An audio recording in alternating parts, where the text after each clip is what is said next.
Is it possible to work through and heal the wounds of a fearful avoidant attachment style? When you read into the fearful avoidant attachment style, you often get the hopeless message that it's really difficult or even impossible to manage and overcome the symptoms. Fairly, it won't be easy. But if you have this attachment style and truly put in the work, I believe that long-term improvements are possible and will make your relationship life definitely healthier. And to give you some approaches and a starting point, I brought together 5 ways to work through a fearful avoidant attachment style. Let's do this together. Welcome to today's episode. My name is Robert, and this video is based on my own experience, research, and therapy work. I'm not a healthcare professional myself. Instead, I share a client's perspective here on this channel, and for everyone who is looking for more in-depth resources for working through complex trauma and attachment wounds, I share the most significant learnings and practical exercises from years of therapy in our premium community, and you can get access at understandable.net/join. This video today is video number 6 in a 4 double-part series on attachment styles. So 8 videos in total, 2 on each attachment style. And in the first 2 episodes, we already talked about 10 signs that you might have an avoidant attachment style and how to cope with that one. In the second double episode, we talked about 10 signs of an anxious attachment style and how to manage this one. And now, in episode number 5, last episode, we talked about 10 signs of a fearful avoidant attachment style, and today we talk about 5 ways how to cope and work through this attachment style. In the last 2 episodes of this series, we are talking about all the lucky ones who might have a secure attachment style and what we can learn from those people. To get a broader overview of the 4 attachment styles, I recommend you watching our episode on complex trauma and the 4 attachment styles, and I will also link all those episodes from the series and this video, of course, below each episode in the description and in the playlist about attachment style, which you find on the homepage or the main page of this channel.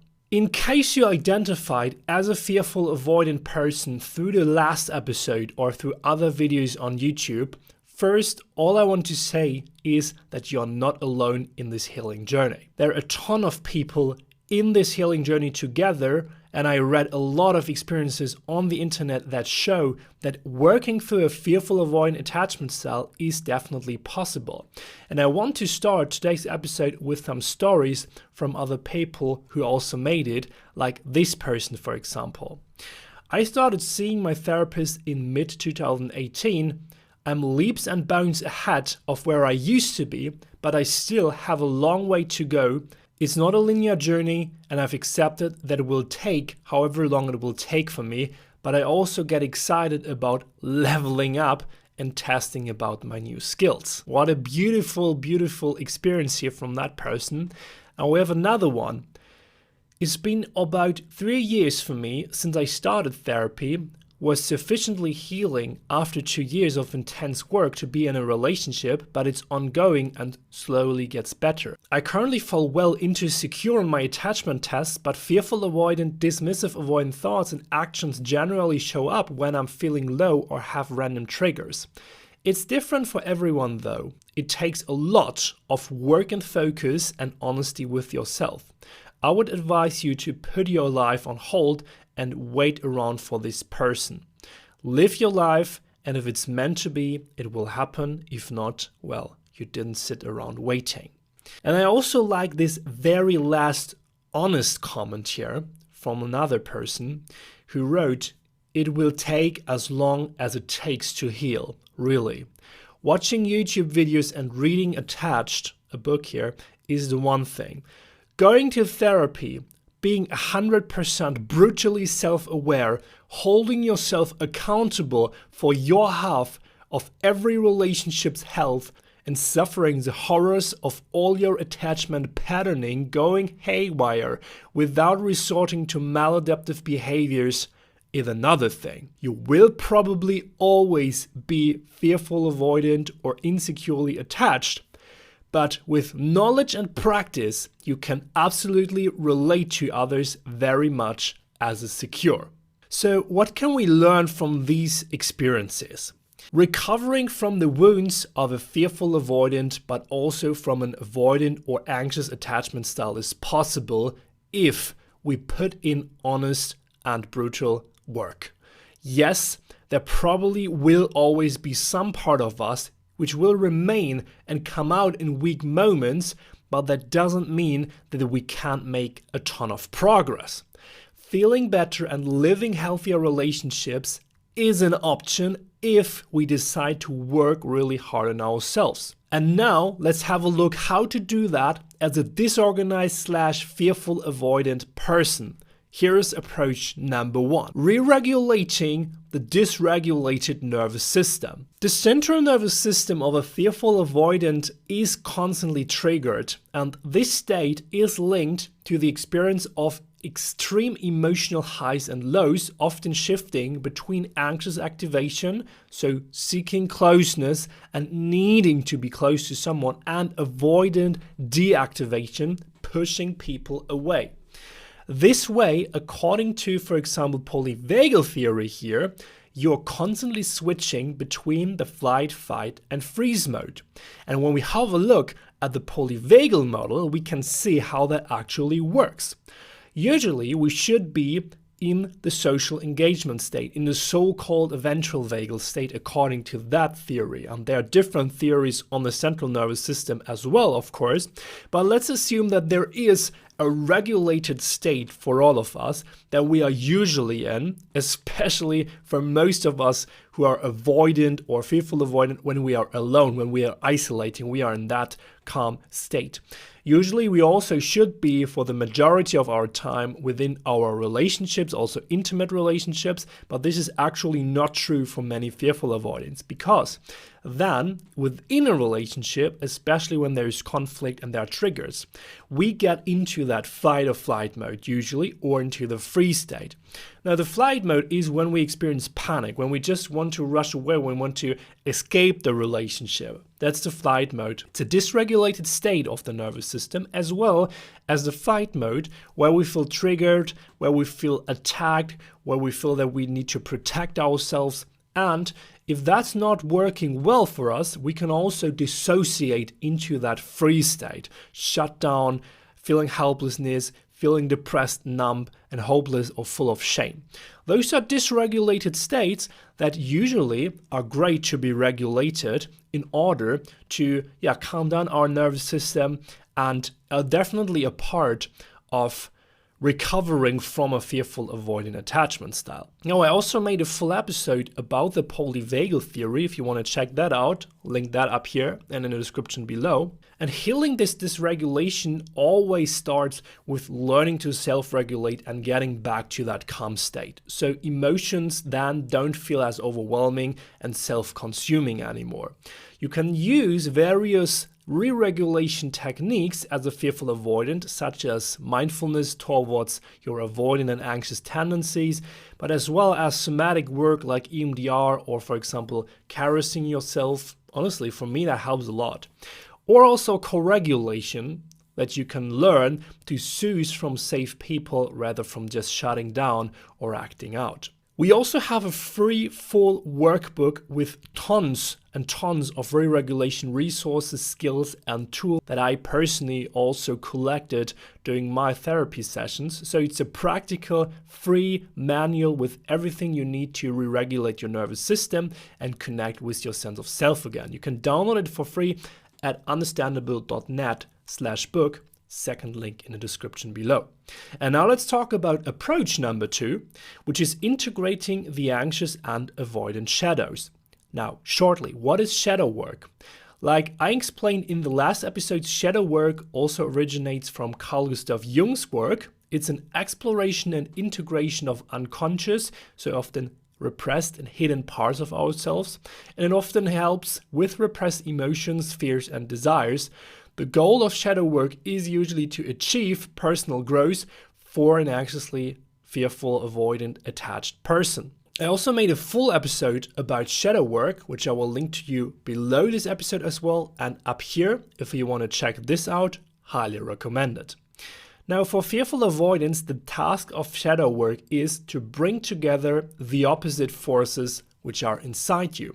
Fearful avoidance usually swing between anxious and avoidant behaviors, which create this massive inner chaos and a lot of self-doubt in them.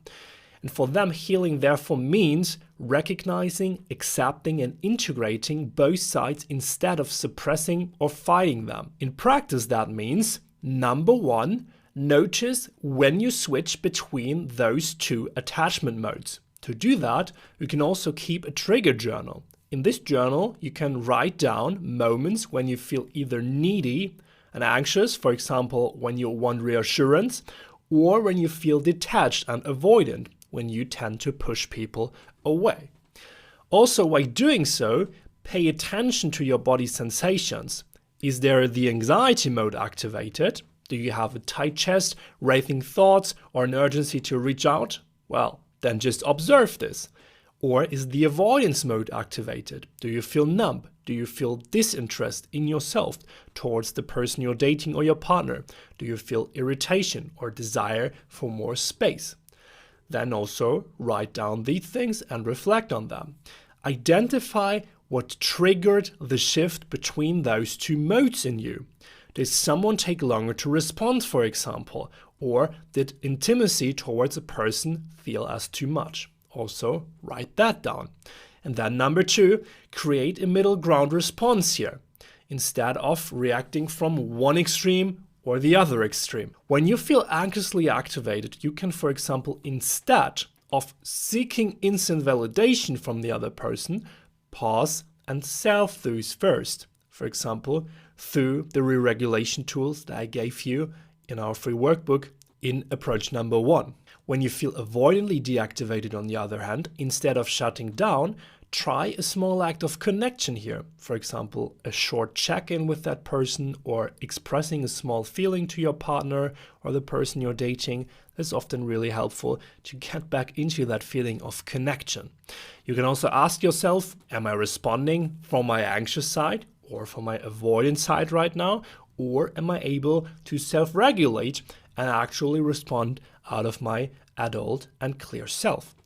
What would a secure person do in that situation is also a really appropriate question to ask. Number 3 is here, in that second approach, validate both parts of you, instead of fighting against the anxious or the avoidant part. And here you can journal and write again some things like the inner dialogue between those parts. For example, the anxious side might say, I'm scared that you will leave me. I need reassurance now. I need connection now. I need validation now. And the avoidant side could reply, I feel overwhelmed. I need space right now. And therefore, again, use your higher self to connect those sides and find a middle ground. It's okay to want closeness and it's okay to need space. How can we balance both sides? Practice self-compassion here by reminding yourself that both sides of me develop for a reason, and I'm learning to balance them right now. It's okay to have those sides, and it's okay to want love and independence. And step number 4, last but not least, of that second approach, learn to tolerate emotional discomfort instead of escaping into those reactions that you normally create during your day. Here, instead of immediately acting, for example, on fear, like texting, ghosting, or overanalyzing, sit with the discomfort for 10 minutes before reacting. That's always a good thing to do. You can also use the grounding techniques, again, that I gave you in approach number 1 to calm yourself down during that time. That's also a good practice. And remind yourself that emotions will pass, so you don't need to act right away anyway. Approach number 3, inner child and reparenting work. For a fearful avoidant person, healing the inner child means healing the root of the fearful avoidant wounds, which is also true, of course, for the other attachment styles, but fearful avoidant attachment stems from an inconsistent caregiving, from trauma or relational instability in childhood.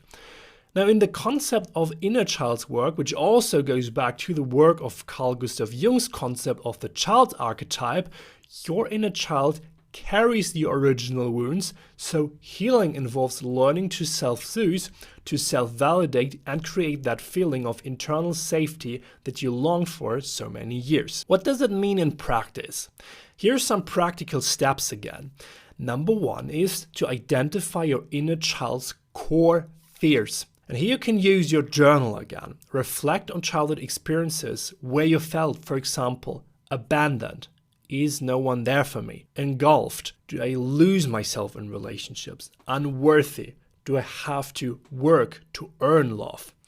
If you've never attempted therapy before, a typical exercise which therapists often do in the context of inner child's work, I also did that for example, is to write a letter to your younger self where you acknowledge their pain and fears, and you can use that as a technique to get in touch with your inner child. For example, you could write something such as, I see how scared you were when no one was there emotionally for you and it wasn't your fault.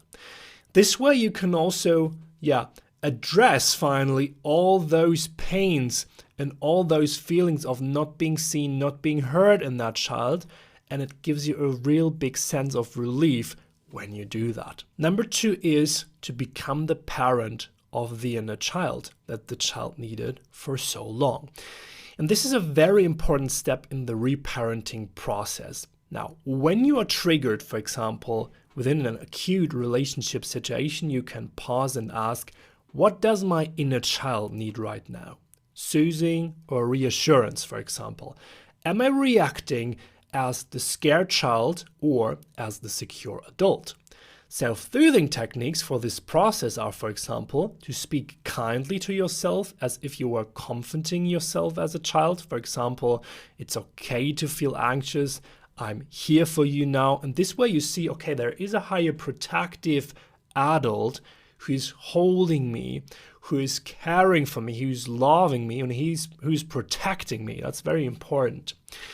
Use touch-based grounding as well. For example, hand on heart, a self-hug, which works great for me, for example, to show yourself compassion. Also, as I said, caressing yourself is really a good thing to get in touch and in contact with yourself. You might also find it helpful to create safety routines, like, for example, breath work or journaling, soft music, things like this to calm you down. And number 3 is to rewrite the story of love and connection for your inner child. Now here you can recognize old limiting beliefs, for example, about love and connection, which is a thing for fearful avoidance, of course. Now, for example, people always leave me, or love requires sacrificing myself. You have the ability now to challenge those beliefs by writing down the old belief. For example, I can trust people to stay. And if you can't trust people, then you need a new belief who might fix that. Healthy people value and respect me, for example. I use my notes app on my phone as well to look up those core beliefs that I would like to tackle every day. And for me, it personally really helps, but I have to say that you shouldn't put 10 core beliefs there, because then you forget those. Just never put more than 3. If you have really core beliefs you would like to tackle, focus on 1 to 3 core beliefs that you check every day. You can also use a Miro board to tackle those core beliefs. And if you want to try those methods, I made in the past an episode that is called a simple 3-step process to actually work on yourself, which also tackles this method, which I will link to you up here and in the description below. So if you want to work on that, check this episode out. And now let's talk about approach number 4. Establish secure relationship habits. Now, when you want to run away or shut down instinctively, don't do that. Instead, practice secure behaviors even when it feels unnatural at first. Those secure relationship habits for fearful avoidance are practical things on a behavioral level. The first habit, for example, can be to communicate your needs. And instead of expecting your dating partners to mind read, work on expressing when you need space or reassurance. This is very important to stop confusing them and get proper feedback. Repressed needs lead fearful avoidants to become resentful, experience emotional outbursts, or withdraw, and we don't want to do that. Now, to do so, you will need to identify your needs first. Write down what actually makes you feel loved, supported, and safe.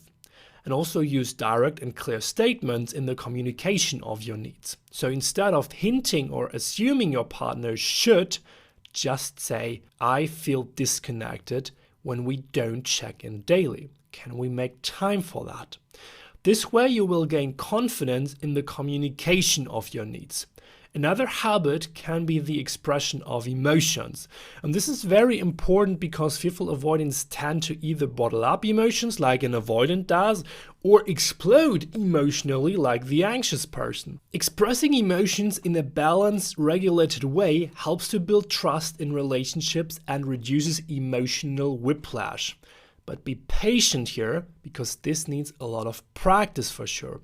And you can start to practice naming your emotions using the emotional wheel, for example, from our workbook. I show that to you.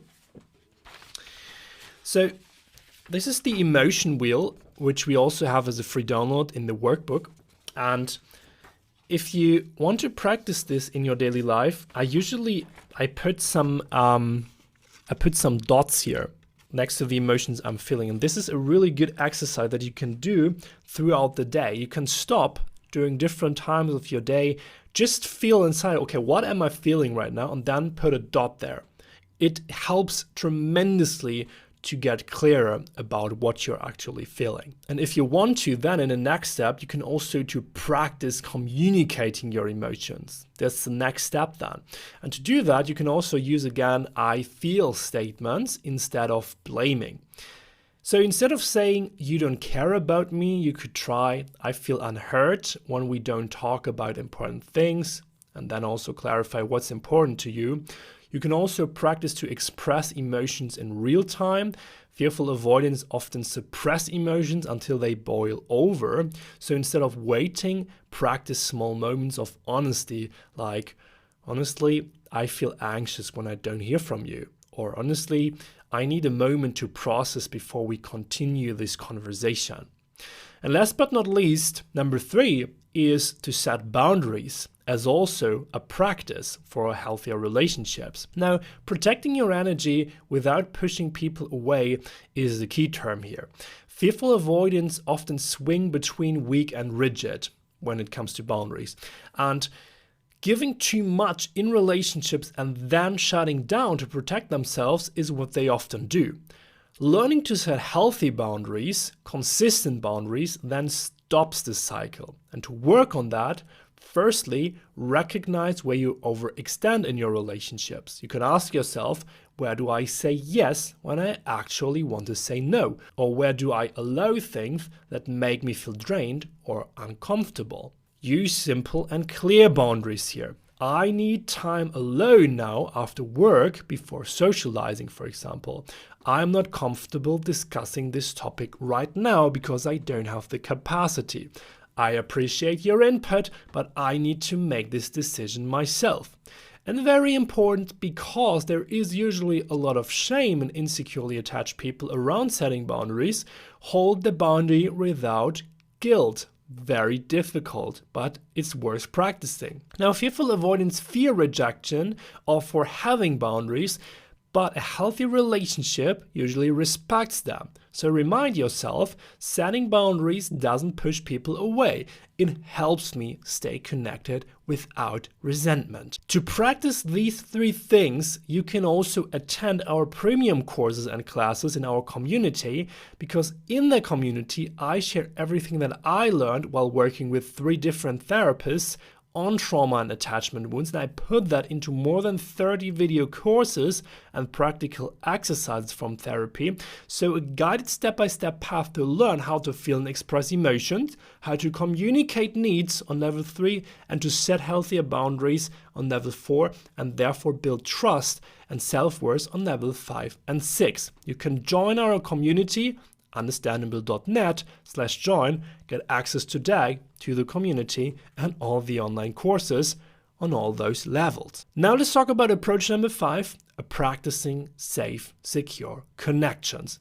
And that's the final step here for fearful avoidance, because they often repeat toxic relational patterns because chaos and unpredictability feel familiar to them.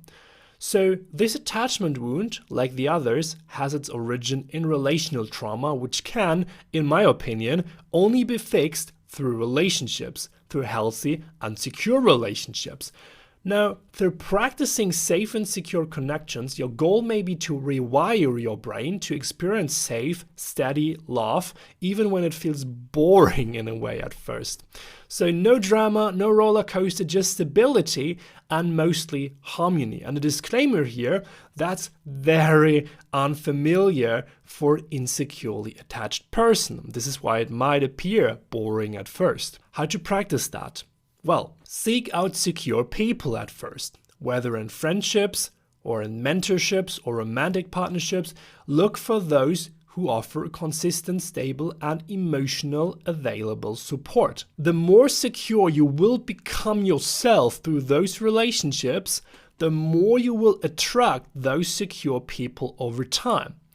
Allow yourself to be seen slowly as well in those relationships. So instead of trauma dumping or shutting down, practice gradual vulnerability in your new and safe relationships.